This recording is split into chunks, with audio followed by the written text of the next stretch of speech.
Assalamualaikum warahmatullahi wabarakatuh.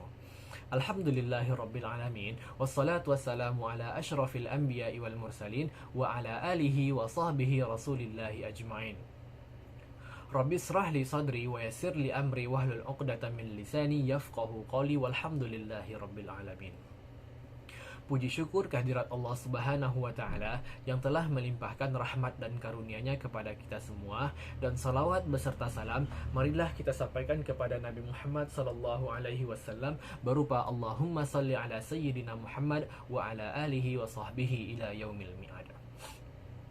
Baiklah kawan-kawan sekalian, pada kesempatan yang berbahagia ini perkenankan saya Fani Kurniawan, mahasiswa jurusan Bahasa dan Sastra Arab UIN Imam Bonjol Padang semester 5 dari kelas 5 BSAC akan menjelaskan salah satu materi pragmatik, yaitu mengenai praanggapan.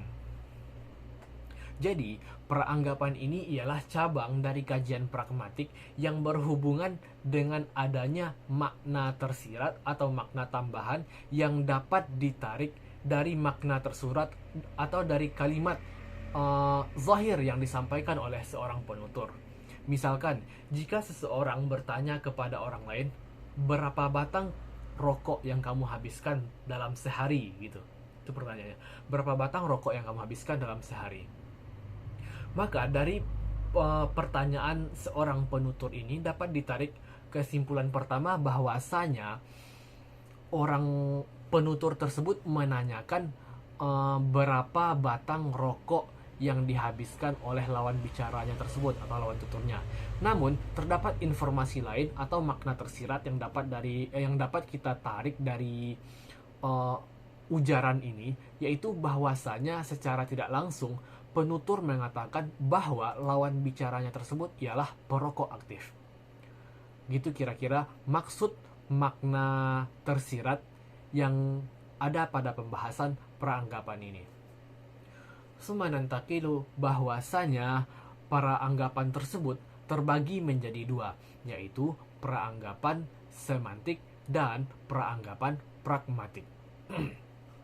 Al-awwal, praanggapan semantik, yaitu praanggapan yang dapat ditarik dari pernyataan seseorang melalui leksikon atau kosakata yang disampaikannya itu sendiri.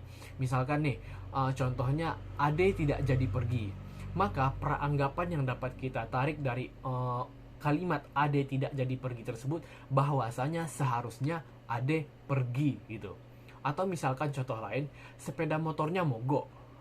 Maka praanggapan yang dapat kita tarik dari ujaran tersebut bahwasanya seseorang tersebut atau orang ketiga yang dibicarakan tadi ialah orang yang punya sepeda motor, gitu kira-kira. Summa nantakilu ila praanggapan pragmatik. Praanggapan pragmatik yaitu praanggapan yang ditarik berdasarkan konteks suatu kalimat atau pernyataan yang diucapkan. Konteks di sini dapat berupa situasi, pembicara, lokasi, dan lain-lain.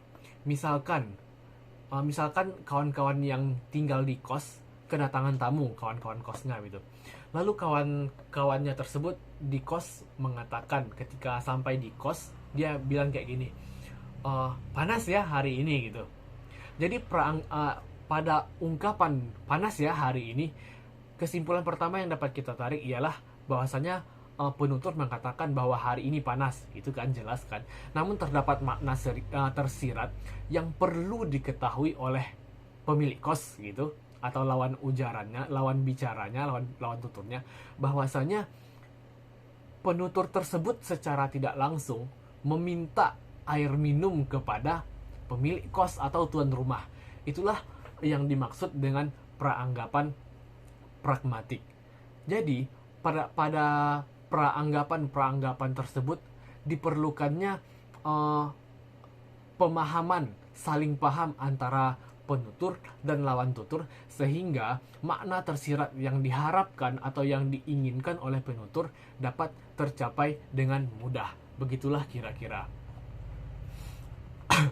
Maka dari itu, untuk memperoleh peranggapan diperlukan 3 unsur yang harus ada. Yang pertama, pengetahuan bersama, yaitu pemahaman antara satu dengan yang lain. Apakah dikatakan seperti panas ya hari ini, lawan tuturnya ngerti nggak kalau dia tuh butuh air gitu. Maka hal tersebut harus diperlukan.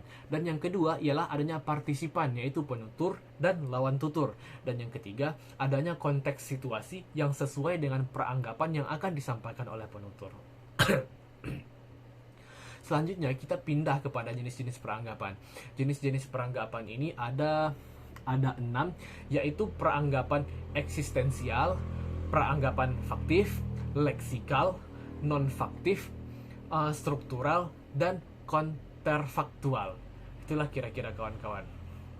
Jadi kesimpulannya, peranggapan ini merupakan asumsi bicara yang berisi ekspresi yang disusunnya, yang dapat diterima oleh pendengarnya walaupun tidak disampaikan secara zahir dengan kalimat-kalimat yang jelas. Yaitu maksudnya hanya berupa apakah itu berupa sindiran atau diperlukannya pemahaman yang lebih mendalam dari ungkapan yang disampaikan oleh penutur dan sebagainya gitu. Dan selain itu, di samping itu, peranggapan pun juga harus sesuai dengan konteks pembicaraan. Nggak boleh nggak sesuai gitu, harus sesuai antar pembicara, lawan bicara, dan situasi yang sedang terjadi. Demikianlah penjelasan mengenai peranggapan yang dapat saya sampaikan.